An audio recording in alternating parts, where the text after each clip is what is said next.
Bon, alors bonjour. Comment ça va? Bon, nous sommes maintenant dans la leçon 8. Ça coûte combien? Halo, apa kabar? Kita sekarang di leçon 8. Ça coûte combien? Harganya berapa? Kita akan mempelajari mengenai bagaimana kita berbelanja, bertanya mengenai harga dan membayarnya. Baik, bahasan ini ada di dalam buku kita di leçon 8. Kemudian di leçon 8 ini yang akan kita pelajari adalah di guide de communication. Pertama adalah demander un article dans un commerce. Kita akan bertanya mengenai sesuatu benda atau barang yang ada yang dijual gitu ya. Kemudian yang kedua, demander et dire le prix, bertanya dan menyatakan harga. Kemudian yang terakhir adalah payer atau membayar. Berarti nanti kita akan bertanya mengenai bagaimana kamu membayar dan membayar dengan apa, misalnya begitu. Bahasan yang baru di leçon 8 ini adalah mengenai pernyataan membayar, kemudian berapa, kemudian harganya berapa. Nah, kalau kita bicara mengenai harga, maka nanti satu hal yang baru di dalam bahasan ini adalah mengenai chiffre atau angka. Jadi nanti kita akan bicara atau mempelajari angka sampai dengan dalam tanda petik tak terhingga gitu. Baik, sebelum detail kita membicarakan mengenai 3 hal tadi secara sisi gramatikal, maka sekarang silahkan Anda buka buku kita halaman 88 aktivitas 1. Saya perdengarkan dulu di dialog di sini atau audionya. Kemudian nanti kita akan melihat poin-poin mana saja yang akan kita pelajari di leçon ini. Ya, silahkan Anda dengarkan sambil dilihat bukunya. Leçon 8. 1. Écoutez et associez chaque lieu au dialogue correspondant. 1. Bonjour madame. Bonjour. Vous avez du raisin, s'il vous plaît? Du raisin? Bien sûr. Il coûte 2,50 €. Et les bananes? Elles coûtent combien? Elle coûte 3 € le kilo. Alors, du raisin et 3 bananes. Ça fait combien? Ça fait 4,35 €, s'il vous plaît. Voilà. 2. Bonjour, je voudrais une baguette, s'il vous plaît. Papa, tu achètes des croissants, s'il te plaît? Les croissants coûtent combien? Ils coûtent 1,10 €. Papa, 1,10 €, ce n'est pas cher. D'accord. 2 croissants, s'il vous plaît. Alors, une baguette et 2 croissants, ça fait 3,20 €. 3. Voilà, monsieur. Ça fait 48 € et 10 centimes, s'il vous plaît. Vous payez comment? Par carte, s'il vous plaît. Très bien. Oke ya, nah demikian tadi dialog yang ada di dalam halaman 88 buku kita aktivitas 1. Nah, dari dialog ini nanti kita akan mempelajari hal-hal sebagai berikut. Pertama, saya urutkan mulai dari dialog pertama ya. Jadi silakan perhatikan yang saya garis bawah bonjour. Nah, dari sisi polite atau dari sisi kesopanan, maka jangan lupa apabila nanti kita ingin menanyakan atau membeli sesuatu ke sebuah katakanlah ke sebuah kios atau ke sebuah toko atau ke pedagang, jangan lupa menyapa untuk menyatakan salam ke penjualnya. Baik, nanti bisa menggunakan bonjour, bonsoir gitu ya. Nah, mungkin karena kita baru pertama kali bertemu ataupun masuk di toko itu akan lebih mudah kita menggunakan kata bonjour tanpa memandang sisi waktunya. Sabar, itu bisa digunakan. Itu poin yang pertama. Jadi jangan lupa bahwa dari sisi budayanya mereka, untuk sisi kesopanan, apabila kita ingin membeli sesuatu, kita mengucapkan bonjour kepada penjualnya atau kepada pramu niaganya. Kemudian yang kedua, yang akan kita pelajari nanti adalah bagaimana kita menyatakan apa ada sesuatu di toko ini gitu ya. Jadi nanti kita bisa menggunakan baris pertama, kalimat pertama pada dialog pertama dan kalimat pertama pada dialog kedua. Vous avez du raisin s'il vous plaît atau je voudrais une baguette s'il vous plaît. Jadi nanti ada dua ekspresi itu, bisa menggunakan avoir atau bisa menggunakan vouloir. Kemudian berikutnya nanti kita akan mempelajari menyatakan berapa harga dari benda itu. Silakan perhatikan di kalimat ketiga di dialog pertama. Il coûte 2,50 €. Ya, harganya 2,50 € atau 2,50 euro. Gitu. Kemudian silahkan juga perhatikan di kalimat 1, 2, 3, 4, 5. Kalimat kelima pada dialog pertama. Ça fait 4,35 €. Kemudian kalimat pertama dialog ketiga. Ça fait 48,10 €. Jadi nanti poinnya adalah pada saat kita akan menyatakan harga nanti ada dua cara. Bisa menggunakan coûte ya, il coûte contohnya, atau bisa menggunakan ça fait ya pada contoh kedua. Kemudian untuk menyatakan berapa harganya, silakan Anda lihat dialog yang pertama di kalimat berikutnya. Elle coûte combien? Kemudian kalimat di bawahnya lagi yang saya garis bawah, ça fait combien? Jadi nanti ada dua untuk menyatakan berapa harganya. Bisa menggunakan coûte combien, bisa menggunakan ça fait combien atau ça coûte combien. Kemudian nanti ada beberapa ekspresi yang kita gunakan untuk menyatakan hal-hal yang berhubungan dengan jual beli. Misalnya ce n'est pas cher, itu tidak mahal. Jadi nanti ada mahal, ada murah, kemudian mungkin nanti ada gratis gitu ya. Nah, kemudian yang terakhir adalah di kalimat kedua pada dialog ketiga. Bagaimana Anda membayar? Ada vous payez comment gitu ya. Kemudian jawabannya di situ ada par carte, menggunakan kartu, bisa kartu kredit atau kartu debit. Nah, poin-poin yang saya garis bawah inilah yang nanti akan kita gunakan, yang akan kita pelajari di dalam bahasan sakut kombiang atau lesson 8 ini. Oke, seperti biasa nanti saya akan membahas dari sisi gramatikalnya dulu untuk meeting ini. Kemudian nanti di meeting berikutnya kita akan membahas mengenai praktek penggunaannya. Oke, saya lanjutkan sekalian untuk di aktivitas ini. Di situ ada 3 gambar.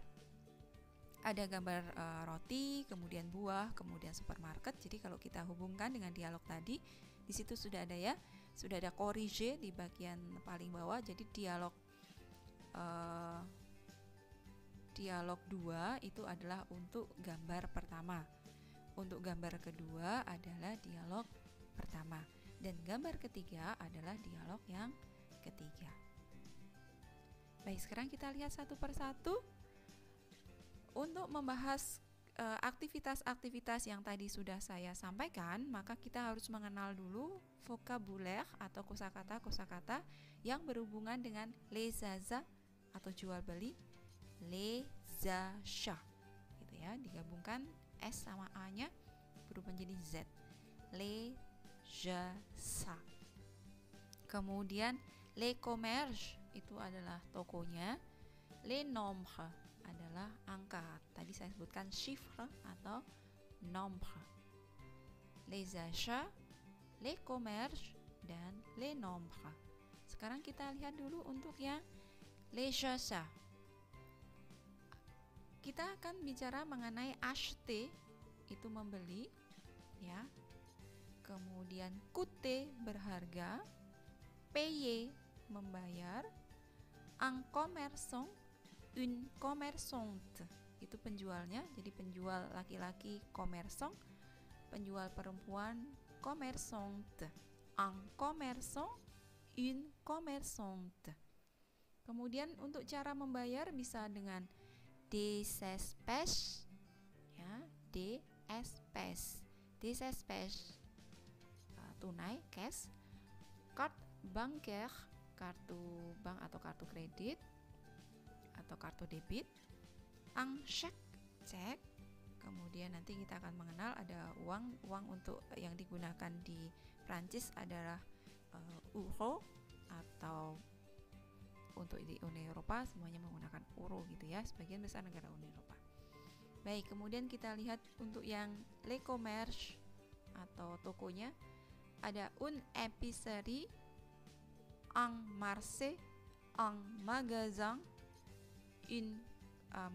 un centre commercial, une boucherie, une poissonnerie, une fromagerie, kemudian ada une boulangerie. Di dalam boulangerie mereka akan banyak menjual pain.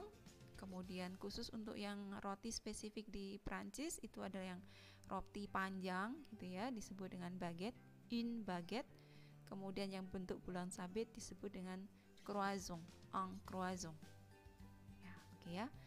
Une épicerie, kemudian un marché, un magasin, un centre commercial, une boucherie, une poissonnerie, kemudian une fromagerie, dan satu lagi di sini ada une boulangerie. Oke, nanti dari gambarnya saya pikir sudah cukup terlihat maknanya, tapi di sini une épicerie itu kalau bisa dikatakan menjual bahan-bahan makanan gitu deh ya. Salah satunya adalah kalau kita bumbu-bumbu.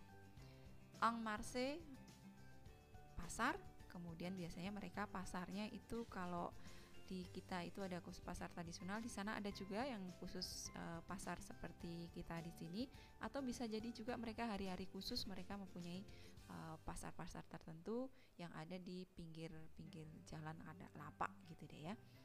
Kemudian un magasin, toko. Kemudian un centre commercial itu mall, une boucherie itu toko daging, poissonnerie toko ikan, fromagerie berbagai macam fromage atau keju, kemudian toko roti. Oke, nah ini contohnya misalnya seperti tadi saya sebutkan ada beberapa nama-nama toko, kemudian kita diminta untuk melihat kalau beli fromage di mana. Ya, lisez le document, regardez les illustrations et écrivez le nom du commerce correspondant. Contohnya misalnya kalau kita mau membeli fromage, kita membeli ke bapak ibu siapa gitu ya. Berarti ke Madame Legal. Kemudian dia adalah seorang fromagerie. Kemudian kalau kita ingin beli pom, kita ingin membeli apel, maka kita membeli di toko buah. Légumes et les fruits et les légumes, kita ke Monsieur Bensalem. Kemudian kalau ingin membeli du poisson, ikan, maka kita membelinya di poissonnerie. La poissonnerie di sini ada Madame Neville. Kemudian kalau kita ingin membeli poulet, berarti kita membelinya di Monsieur Losec, kita beli di La Boucherie. Kemudian di sini ada catatan, le mercredi et le samedi matin, place de la mairie, c'est le marché des commerçants de la région Purwoe. Jadi khusus di kota ini setiap hari Rabu dan hari Sabtu pagi maka ada pasar oleh pedagang-pedagang atau oleh petani-petani tradisional di situ, dan berada di Place de la Mairie, berada di, kalau boleh kita katakan, ada di alun-alun kota. Nah, contohnya seperti itu ya. Dan biasanya lebih murah daripada di toko ya, sama seperti kita kalau biasanya di pasar lebih murah. Oke, berikutnya, nah ini tadi yang saya sebutkan, kita akan bicara mengenai chiffre atau nomor dalam bahasa Prancis dan menjadi tak terhingga. Jadi di sini saya mencarikan referensi bagi Anda mulai 0 sampai dengan miliar atau miliar gitu. Jadi pembacaannya saya akan membaca cepat saja. Nanti kalian bisa mengulanginya atau mencari referensi yang lain. Saya baca mulai dari 0. 0, 1, 2, 3, 4, 5, 6, 7, 8, 9, 10, 11, 12, 13, 14, 15, 16, 17, 18, 19, 20, 21, 22, 23, 24, 25, 26, 27, 28, 29, 30, 31, 32, 33, 34, 35, 36, 37, 38, 39 ya, 0 sampai 39. Sekarang ke baris kedua 40 sampai 79. 40, 41, 42, 43, 44, 45, 46, 47, 48, 49. 50, 50, 51, 52, 53, 54, 55, 56, 57, 58, 59. 60, 60, 61, 62, 63, 64, 65, 66, 67, 68, 69. 70, 70, 71, 72, 73, 74, 75, 76, 77, 78, 79. 80, 80, 81, 82, 83, 84, 85, 86, 87, 88, 89. 90, 90, 91, 92, 93, 94, 95, 96,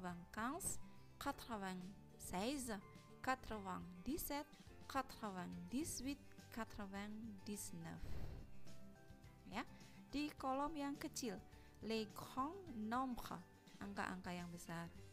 Saya baca dari yang 100, 100, 101, 200, 202, 300, 305, 400, 500, 600, 700. 800 ke bawah, 800, 900, 1000, 2000, 10 000, 100 000, 1 million, 2 million, 1 milliard, 2 milliard. Ya, jadi gitu ya. Kira-kira untuk menyatakan angka. Nanti bisa diulang ataupun bisa juga mendengarkan referensi yang lain yang memudahkan bagi kalian. Oke, next. Nah, kita angka-angka tadi kita gunakan untuk menyatakan harga. Jadi nanti harga baik dalam euro ataupun dalam rupiah ya. Kemudian uang di dalam bahasa Prancis mereka menggunakan mata uang euro. Jadi 1 euro tulisannya seperti itu ya. 2 euro kemudian 15,40 sen tulisannya seperti itu. Pembacaannya un euro digabungkan un euro, 2 euro, 15 euro, 40, 15 euro 40 gitu. Nah 40 nya itu adalah 40 sen. Kalau dibaca lengkap misalnya 15 euro 40 sen maka menjadi 15 euro 40 centimes. Centimes saya berikan dalam tanda kurung karena memang ada yang mengucapkan, ada yang tidak, dua-duanya tetap sama. Biasanya lebih banyak yang tidak diucapkan untuk centimes-nya. Kemudian, uang kertas di dalam euro itu yang paling kecil adalah 5 sampai dengan ke atas. Jadi 5, 10, 20, 50, 100, 50, ada 500. Kemudian yang uang receh itu mulai dari 1 sen, 2 sen, 5 sen, 10 sen, 20 sen. Kemudian 50 sen, 1 euro dan 2 euro. Jadi 1 sen itu saya bacanya Indonesia ya, tapi kalau bahasa Prancis nanti bacanya un centime, 2 centime, 5 centime, 10 centime, 20 centime, 50 centime, 1 euro, 2 euro. Kalau logika pembacaan angka ini kita bawa ke dalam logika rupiah, maka nanti kalau tulisan rupiah tetap sama, pembacaannya sama seperti kita 1.000 rupiah, maka dibacanya karena mil itu femina, maka dibacanya 1.000 rupiah. 2.500 rupiah, 2.500 rupiah, sama ya, 2.000, 2.000, 500, 5 itu sang, 100 itu song. Jadi 2.500. Yang harus hati-hati adalah apabila sudah menyebutkan angka lebih dari 1, maka nominalnya ditambahkan dengan S. Misalnya kalau tadi 1.000, maka milnya tetap 2.000, 2.000 dengan S. 500, ratusnya song, karena ada 5 maka songnya ada S-nya.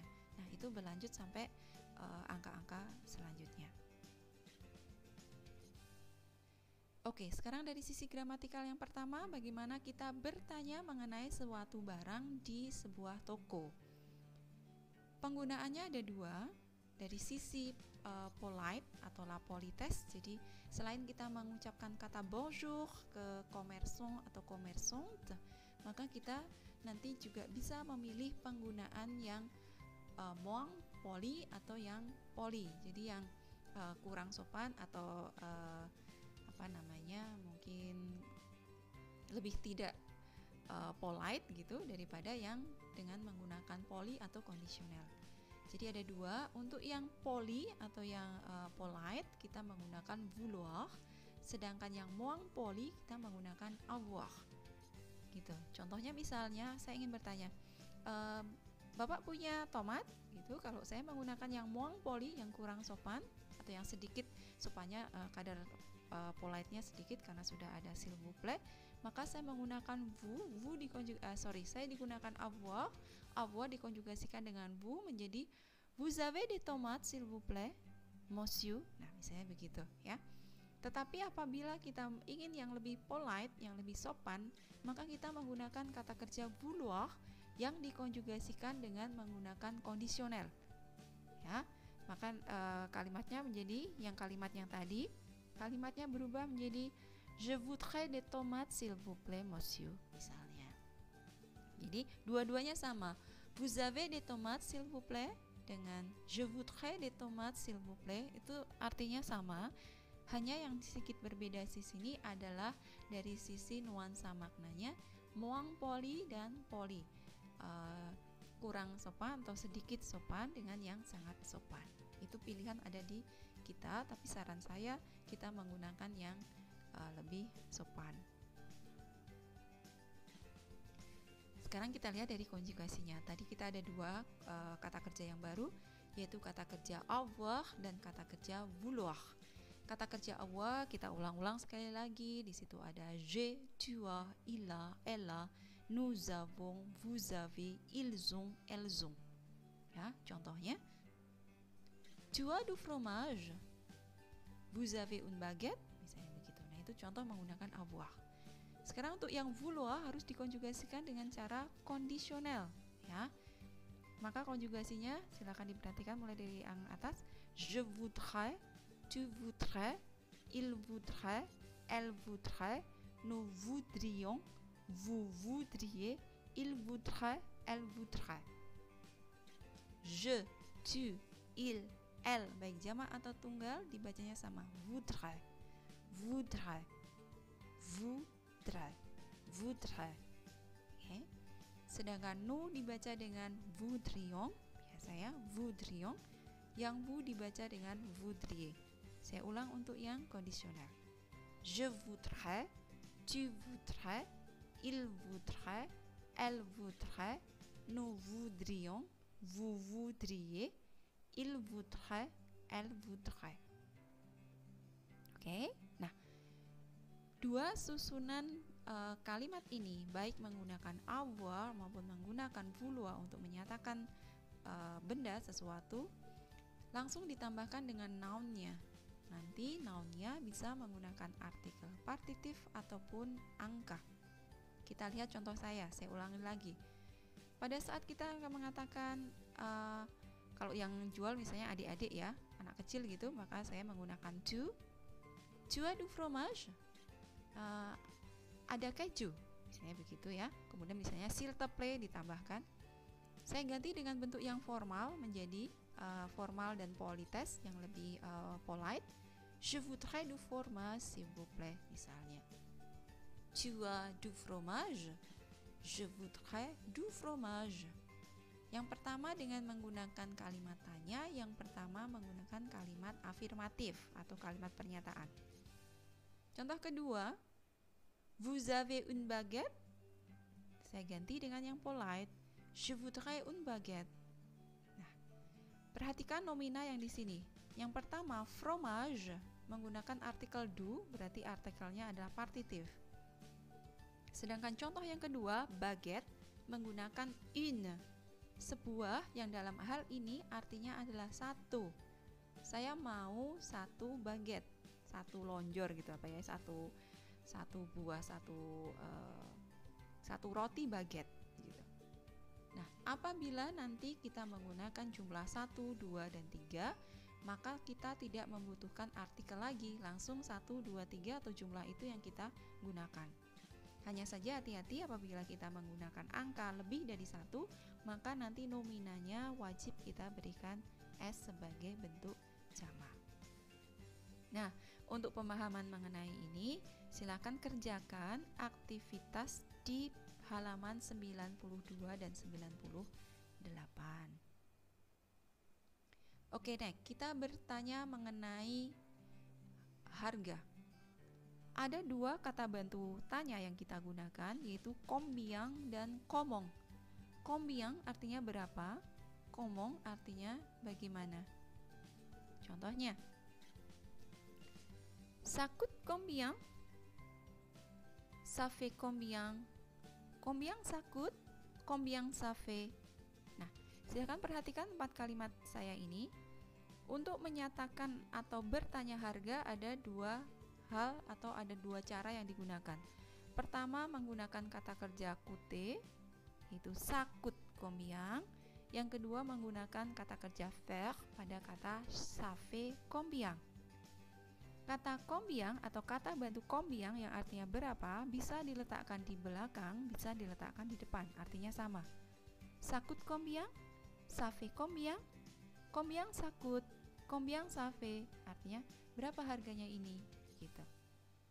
Nah, sekarang kata sa itu adalah pengganti nomina yang kita tunjuk. Karena nomina itu bisa menggantikan baik itu nomina yang berkategori maskula atau nomina berkategori femina, baik itu jamak ataupun tunggal, maka sa di dalam sakut dan safe bisa diganti dengan il coûte atau il fait. Oke, tergantung dari bendanya tadi maskula atau femina. Contoh misalnya, sakut combien saya ganti dengan il coûte combien apabila saya ingin bertanya mengenai satu roti itu harganya berapa. Karena roti adalah pain dan pain itu adalah maskula, le pain, maka sa tadi saya ganti dengan il coûte combien. Berapa harga roti itu? Saya kira. Kemudian contoh kedua, saya ingin bertanya, apel ini harganya berapa? Karena apel yang saya tunjuk itu hanya satu apel, karena apel itu femina, maka la, maka sa diganti dengan l. Elle coûte combien? Gitu. Kalau misalnya dua-duanya, roti dan juga apel, ataupun misalnya mau bertanya mengenai mie ini harganya berapa, karena mereka adalah kata benda jamak, maka sa diganti dengan il ataupun l jamak.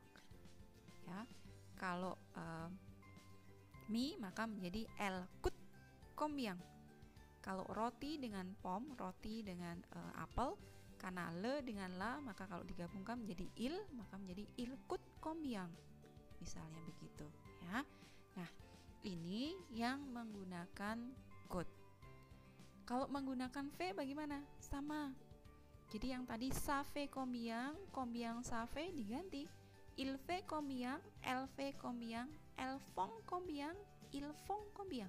Tergantung dari konjugasinya. Silakan lihat kolom yang saya berikan, di situ ada konjugasi. Jadi coûte itu artinya berharga. Coûter berasal dari kata kerja régulier er. Jadi kalau konjugasikan il atau elle tunggal menjadi coûte, kemudian yang jamak menjadi coûte. Ya, coûte, coûte dan coûteng gitu ya, tapi bacanya ketiga-tiganya dibaca dengan coûte. Kemudian yang faire itu untuk il, elle dan ça dibacanya fait. Kemudian yang jamak dibaca dengan font. Il fait, elle fait, ça fait. Ils font, elles font. Jadi kalau tadi mi ini harganya berapa gitu, karena mi itu jamak maka ilnya menjadi il, atau elle jamak maka menjadi elles font combien, misalnya begitu. Oke ya, ini untuk menyatakan atau bertanya harga. Maaf, saya kembali dulu untuk yang tadi. Untuk bertanya ini harganya berapa, maka il fait combien, combien ça fait combien. Jawabannya diulang saja. Il fait combien, il fait 2 euros. Ça fait combien, ça fait 2 euros. Kalau menggunakan il atau ça coûte combien, ça coûte 2 euros. Itu sama, cuman combien atau kata bantunya saja yang dihilangkan, diganti dengan nominal harganya gitu ya untuk jawabannya. Oke, next. Untuk membayar, bagaimana Anda membayar, bagaimana kamu membayar, maka kita menggunakan kata bantu tanya comment. Kemudian membayar kita menggunakan kata kerja payer. Saya ke kolom untuk konjugasi payer dulu. Jadi payer atau tulisannya payer, er, itu adalah verba régulier. Tetapi untuk kata kerja yang berakhiran dengan YER atau YER itu konjugasinya ada 2. Jadi boleh silahkan memilih untuk yang je paye, pakainya yang PAIE atau PAYE. Silahkan yang memudahkan Anda ingat yang mana. Pembacaannya sama juga ya, saya baca je paye, tu paye, il paye, elle paye. Yang jamak juga sama, il paye, elle paye.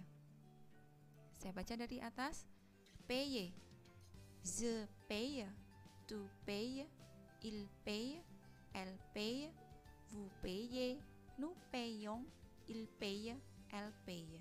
Gitu ya.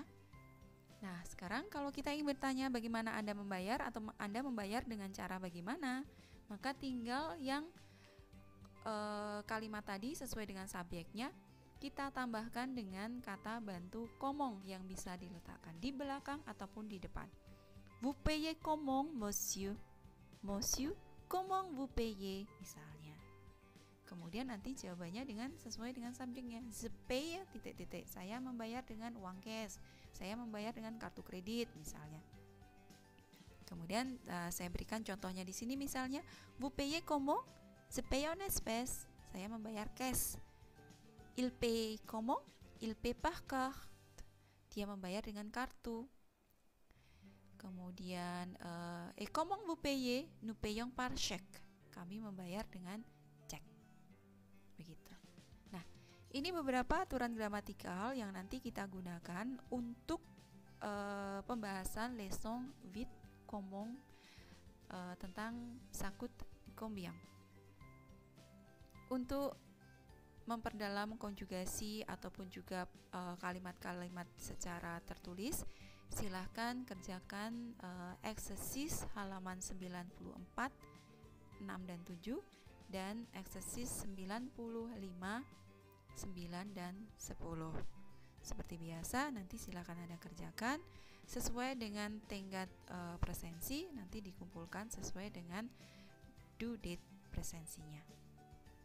Voilà, je crois que c'est tout pour les explications grammaticales ou bien des rôles grammaticales sur leçon 8.